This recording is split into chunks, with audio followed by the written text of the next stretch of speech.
most of the time. Galit ngayon ang mga fans ni Kai, dahil sa pambubuli ni na Jeren, JP at Binsoy, ang pangbubuli sa isang tao dahil sa kanilang paraan ng paglakad, o anumang bahagi ng kanilang pagkatao, ay hindi lamang isang biro.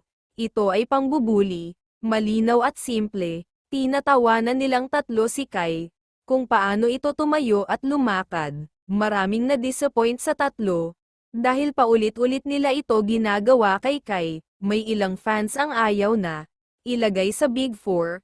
Silang tatlo, lumabas na ang kanilang totoong ugali. Mas karapat dapat talaga ang mga girls sa Big Four. Dahil sa mga pinapakitang ugali ng mga boys, hindi nyo deserve mapabilang sa Big Four. Ang pang-aasar o pagbibiro sa isang tao ay dapat nakakatawa, pero sa tingin ko, hindi natatawa si Kai at hindi siya masaya tungkol dito. Laging ganyan si Binsoy. Pangit pag nagjo-joke, yung biro niya kay Colette minsan di nakakatuwa. Sana ay aksyonan agad ito ni Kuya.